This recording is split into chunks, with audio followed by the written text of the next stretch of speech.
Welcome to Quick Stop News. My name is Barry Hart and these are your headlines.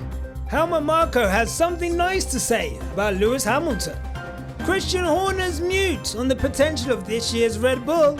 A gorgeous new contender hits the track today. Lewis has 3 pizzas in Italy. Is that right? Am I hearing that correctly?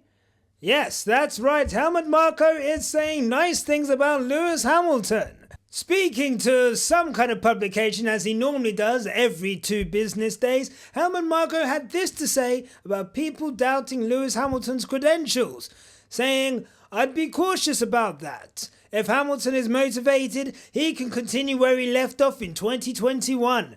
The comeback he delivered back then was impressive. Nearly as impressive as you lot stealing the title, Helmut, but hey, this newscaster does not hold grudges." Going back to form anyway, he did have time to stick a little boot in back into the Ferrari driver, saying, "And Hamilton has to get qualifying right, that was never his strength. If he loses 2 or 3 tenths to Leclerc, he always has to work up his way a few starting positions. That puts a strain on the tyres." Well, if anyone knows about strain, it must be you, old man, so I'll take your word for it, but it's true. From this newscaster's perspective, anyone who's going to doubt 40-year-old Lewis Hamilton, seemingly when they have no issues with 55-year-old Fernando Alonso, has their priorities all mixed up. Your calculations are wrong. I would know. I'm a first level calculus competition winner. I'm good at maths. I'm good with numbers. Speaking of Red Bull, Christian Horner recently was quite mute on the potential of the new Red Bull car this season.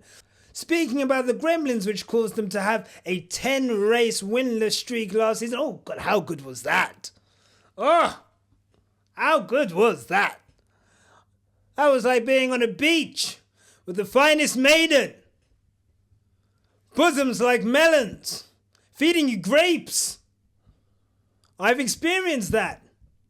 It was glorious. Anyway, back to Christian Horner, and he's actually had something to say against Adrian Newey, who had some spiking comments to say about the potential experience of the team that he left behind, saying, "This is no criticism, I just think perhaps through lack of experience, they kept going in the same direction." Christian Horner says those issues were there way before Adrian Newey left, and in all honesty, we have to wait until testing to see if anything has been fixed. Tell us something we don't know, Christian. Am I right? Yes. Yes, I am. Speaking of gorgeous, the VCARB, which is Visa, Cash App, Red Bull. VCARB, VCARB, VCARB, VCARB. I sound like a German maiden in a beer hall. VCARB, VCARB, VCARB. Anyway, look at this gorgeous car. Out on track today. I think it's my second favorite. Behind the Ferrari, of course, always. But that is a good looking car. But hopefully this car is good enough to give Yuki Tsunoda a shot at the big boy Red Bull car. That's what he needs. A big boy chance. He's playing with the little boys. Yuki Tsunoda's a big boy. Why does he want to play with the little boys? No one wants to play with little boys.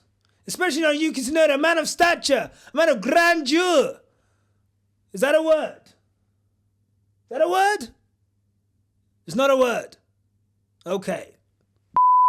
Now, news of a Ferrari potential weight issue with the car coming out of Fioriano. Not only are the fans taking down trees in a bold effort to see their superstar, Lewis Hamilton, but it seems that the star himself has already taken to life in Italy a plum, saying that he's had 3 pizzas already. And obviously these are vegan pizzas, so he's having these pizzas especially made for him. 3 pizzas at a rate of 3 pizzas a day. By the time we get to testing, that would be around 21 pizzas. Now, I'm not a weight expert, although I am a calculus expert, as I said earlier, but there could be weight issues with the car. We already know there's something else weighing down Lewis Hamilton in the cockpit. between his legs. Something strong. 100% British mahogany. Food for thought. Indeed. And finally, this section is called Heart to Heart, where me, Barry Hart, I talk to you and I give you my opinion heart to heart. And I'll be honest, today is about Monaco. The Monaco Grand Prix, and they're saying they're going to make improvements to it, to make the racing more of an extravaganza. And I think it's sometimes just like, when you have a dog. You have a dog and everyone loves the dog. The dog's been around for years. Center of attention. Yes, that's it. Good doggy. Good doggy. Good doggy. Sometimes that dog is no longer the life of the party. Shitting all over your carpet. It's got one leg, diabetes. Whoop. Cut off. Can't even see anymore. It's got one eye. Sometimes you need to take that dog out into the garden. Take a 4.4 Magnum pistol right to it. Look at it in the face. I don't want to do it. I don't want to do it. But I'm going to do it. I'm so sorry. That's what Formula One needs to do to Monaco, okay? It's got past any use. It's a procession. Okay? We are not the royal family. This is not a presidential escort. This is motor racing. Why do I have to sit for 2 hours and watch cars go round unable to overtake each other? More pit stops won't change anything. Mandatory tyre choices won't change anything. Stick it in the ocean. Put it on a boat. Let some bikini-clad women dance on it. I don't care. Let's just get rid of it. And that's heart to heart. If you've enjoyed this Quick Stop News, make sure to follow the good folks over at Quick Stop F1. We'll be here tomorrow with more Quick Stop News. I've been Barry Hart. You've been incredible. Quick Stop F1, stay sexy. And keep it on the black stuff. Good night.